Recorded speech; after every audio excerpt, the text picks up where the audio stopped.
Even risking injury in these open vehicles, these APCs will give them that protection and give them that more verve in order to push the limits of their mandate. The APCs were meant to begin arriving in late September, but foot dragging by the Sudanese government delayed the delivery, and at a high cost. Had we had these APCs in the time that they were scheduled to have been delivered, I wonder whether we could not have saved the lives of 4 of our comrades. 4 Nigerian peacekeepers were killed in October, allegedly by government-backed Janjaweed militia. Despite regular patrols by the almost 7,000 AU peacekeepers here, violence has flared up in recent months, though still not to the dramatic levels of early in the war. Aid convoys, villages, and refugee camps are being regularly attacked. This man in a refugee camp in South Darfur fled a Janjaweed raid on his village just 2 weeks ago. 43 people were killed. When he tried to return to his home, accompanied by AU peacekeepers, they were attacked again. Hopefully, with the APCs, scenarios like this will end. I don't think they have any equipment that can face the APCs. Most of them like going on horses and camels. And I don't think they will be able to stand army troops in such circumstances. There are question marks. The APCs are old, 1960s vintage, and will need a lot of maintenance in this hot, dusty environment. But this AU peacekeeping mission has been widely praised internationally for its work under difficult conditions. It's hoped that the addition of the APCs will give even more reason for praise in the not-so-distant future. David McGuffin, CBC News, Al Fasher, Darfur. But the situation would become even more difficult for those African Union soldiers. Almost a year after David McGuffin did those reports from Darfur, the fighting got worse. The United Nations called for a UN peacekeeping force to go into the region. The idea? To add 20,000 UN soldiers to the 7,000 African Union soldiers. But the government of Sudan said no. It said a UN force would be seen as foreign invaders. The next day, the Sudanese military launched its own attacks on the region. Things had gotten worse and even more complicated. The CBC's David McGuffin again made the dangerous trip in. One of his reports was about the challenges facing the AU. Watching African Union troops drill in Darfur, you'd never know their mission here is almost impossible, their future uncertain. Talk to them individually, though, and their frustration comes through. You know, it's not easy for peacekeeping. You can see at times it is tough, at times it will be easy. So, but the pressure is not easy. So, but we are managing it. What they've managed to do is at least stem the slaughter in what is one of the world's worst killing fields, where civilians are targeted by rebels, militias, and even the Sudanese military. Refugee camps often hug African Union bases for safety. Patrols to the camps and villages provide an occasional sense of security. This patrol is just a small part of the African Union force in Darfur. It numbers 7,000 soldiers across the region, and yet is still badly outnumbered and outgunned. The African Union troops are mostly equipped with just this, the AK-47 assault rifle. We are not getting that much of a support as we are expecting, especially when coming to our task. A viewpoint that is shared right to the top of the mission. Every one of the rebel groups in Darfur are better armed and logistically better supported than the African Union troops. There isn't much the troops can do in the face of hordes of rebel armies, or let alone the Sudanese government troops. Canada is one country that has stepped up, loaning the African Union more than 100 armored personnel carriers known as Grizzlies. A handful of Canadian military personnel are on the ground as advisors. The guys I talk to, the gunners and the drivers of the vehicles, certainly have more confidence to go out, do patrols and things like that. They feel safer, which is a big bonus. And it goes beyond APCs. Canada has given flak jackets, helmets, and leased helicopters and planes.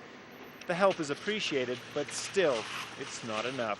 So we need more kind of kindnesses in the machines like this to inject and actually sustain the mission itself. Until that happens, these African Union soldiers are left to watch and do what little they can as the conflict continues to rage all around them. David McGuffin, CBC News, El Fasher, Darfur. Just a few minutes ago, you saw one of David's reports from a refugee camp in Darfur. Well, about a year later, David visited another refugee camp in Darfur and found the refugees still living in fear. This is a good day at Darfur's Abu Shak refugee camp. The World Food Programme is distributing food aid to just some of the 2.5 million Darfuri refugees displaced by 3 years of fighting. But here, as in many other camps, there are still huge problems. Cholera and other diseases are killing dozens of people every day. And rebels, government-backed militias, and bandits regularly attack the refugees. This man's wife was murdered at a camp 2 weeks ago. He didn't want to be identified for fear of reprisal. It was about 9:30 at night, he says. 2 people knocked on the door. They told my wife to open up. When she refused, they shot her dead. And it's not just Darfuris who are being targeted. So too are the people who are trying to help, international aid agencies. Canadian Chris Cherwinski heads up the World Food Programme's operations in North Darfur. Well, we just had, for example, 2 trucks were hijacked, and it took us about 10 days of negotiation to get the trucks and the drivers back.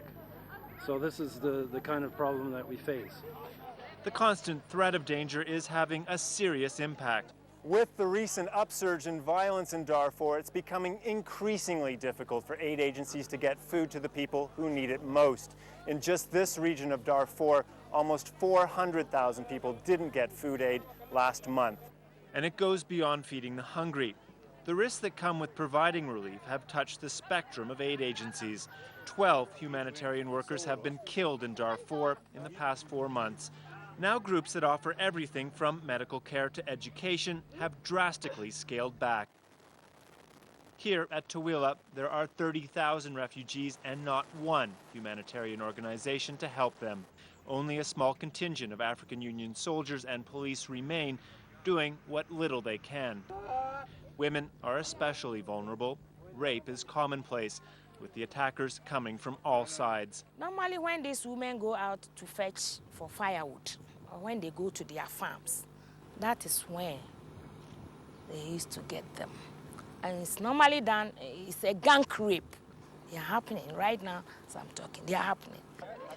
So much violence and suffering, and yet, from the perspective of these refugees, it seems that less and less is being done to bring it to an end.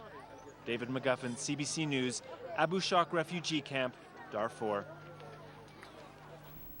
In early November, the international community stepped up the pressure on the government of Sudan.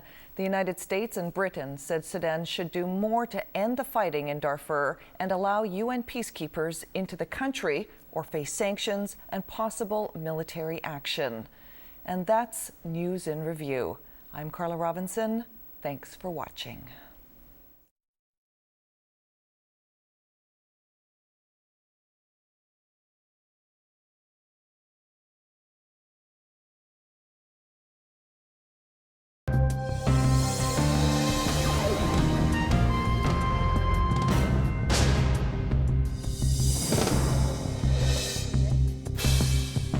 Here is who I am.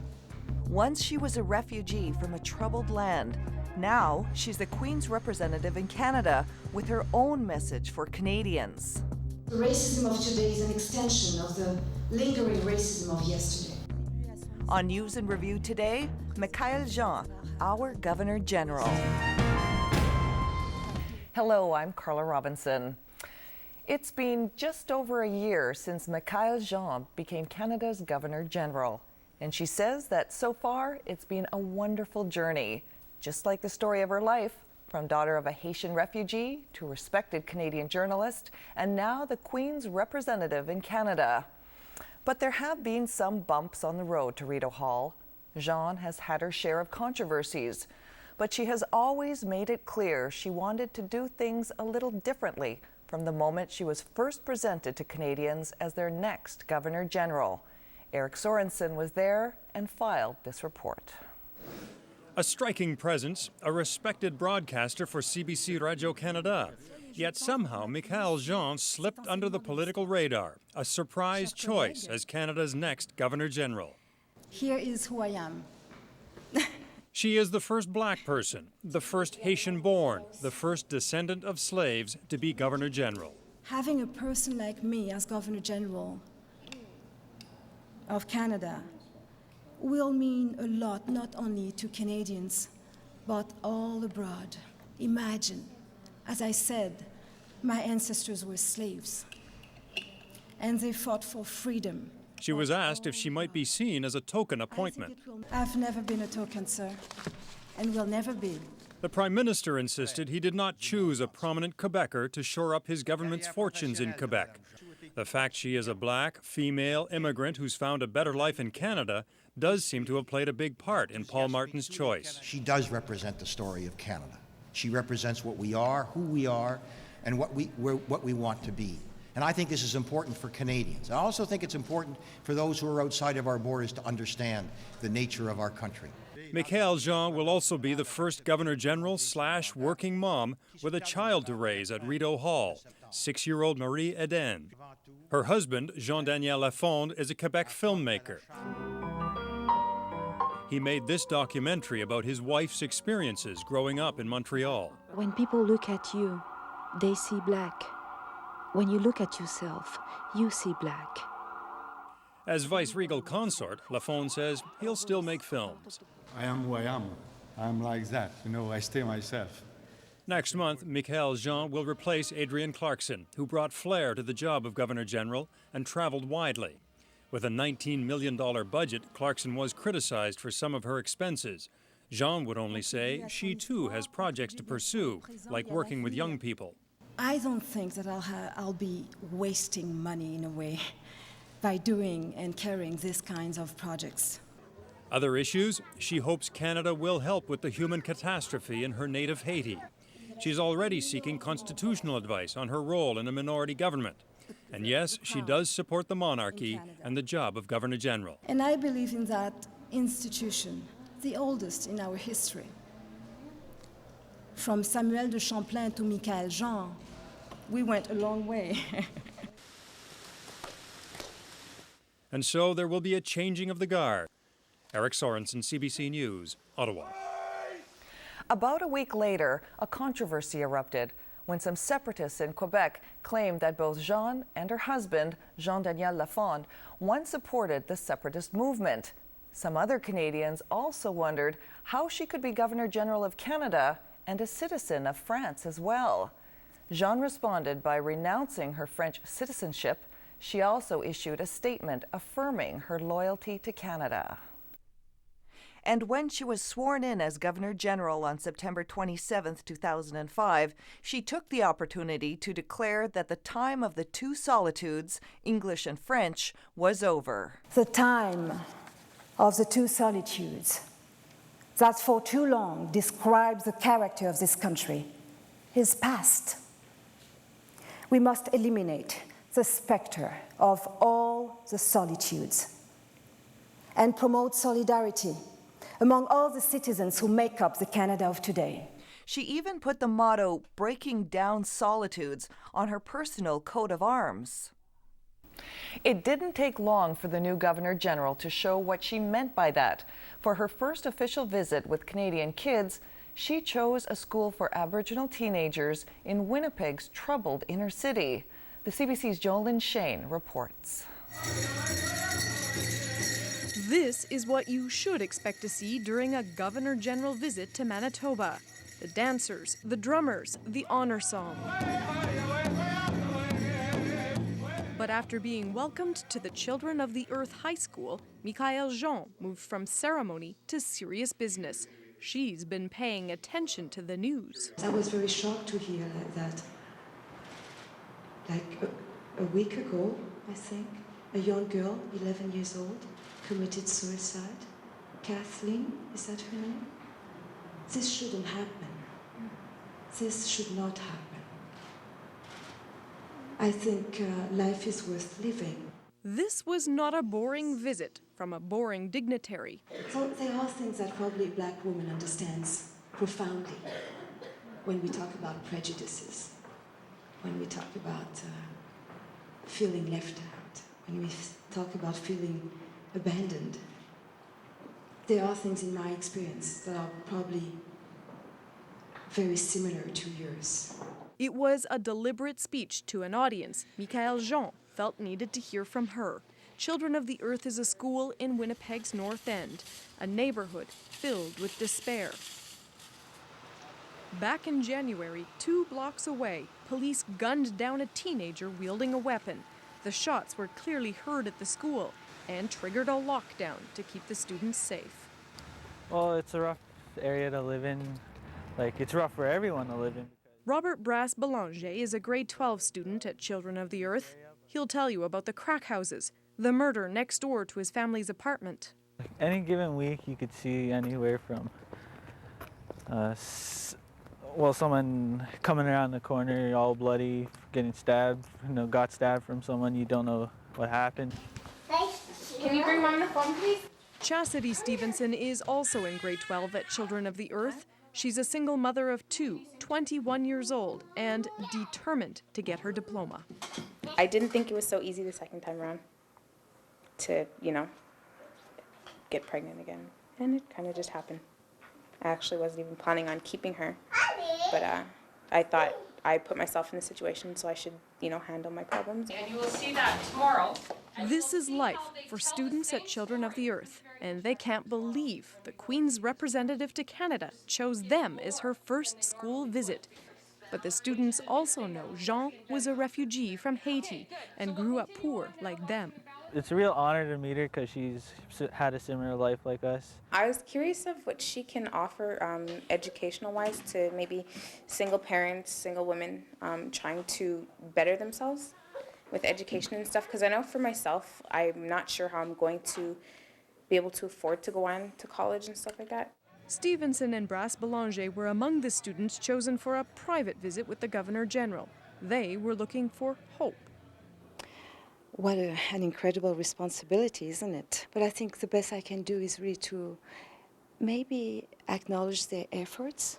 Jean also says she will speak to the Prime Minister about Canada's inner city troubles.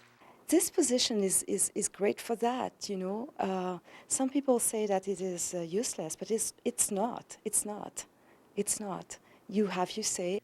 The students say they won't forget this visit. She understands us and that we know that we matter now. You don't have to come from a rich family, or you don't have to come from anything, and you can become something big. It was an unusual visit, but Jean says Canadians should expect more of this as she travels across the country. Jolynn Shane, CBC News, Winnipeg. On another one of her trips, Jean visited Montreal to recognize a woman few Canadians know much about. A woman who was hanged and burned as a criminal almost 300 years ago. The CBC's Nancy Wood has that story. Michaëlle Jean came to Montreal to honor a slave who lived and died in what was then New France. Marie-Joseph Angélique was convicted, some say unfairly, of setting a fire that destroyed most of the city in 1734. The Governor General, whose own ancestors were slaves, took a historical tour of Angélique's world. Then, Michaëlle Jean sent a strong message to those who might think the past is best forgotten. The racism of today is an extension of the lingering racism of yesterday. If we forget this, what we risk is perpetuating an unacceptable situation. Jean attended the launch of a website that will showcase evidence from Angélique's trial. The Portuguese-born slave came back to life briefly, if only as portrayed by a local actress. Angélique was charged because of rumors she'd threatened to burn down her owner's home. She confessed under torture. Historian Denise Beaugrand-Champagne is a firm believer in Angélique's innocence. She hopes Jean's visit makes people aware of a dark chapter in Canadian history. We have to talk about slavery, that it's part of Canadian history, and it's not true that we refuse to talk about it. People just don't know about it. They may well after Jean's visit. It's just fabulous to have her here to pay homage to, someone who's unknown, somebody who never had a chance to be Governor General, and I think that sort of tells you how values have changed and for the better in our society. And Jean herself made reference to that change. From Marie-Joseph Angélique to the black woman standing before you today, there's a lesson in learning to be free. It is a journey that speaks to our collective will to build a better world. And the Governor-General made it clear her own quest to help build Canada's future will include remembering its past. Nancy Wood, CBC News, Montreal. The new Governor-General also had a chance to revisit her past when she visited Haiti, the country where she was born. As Neil MacDonald reports, she was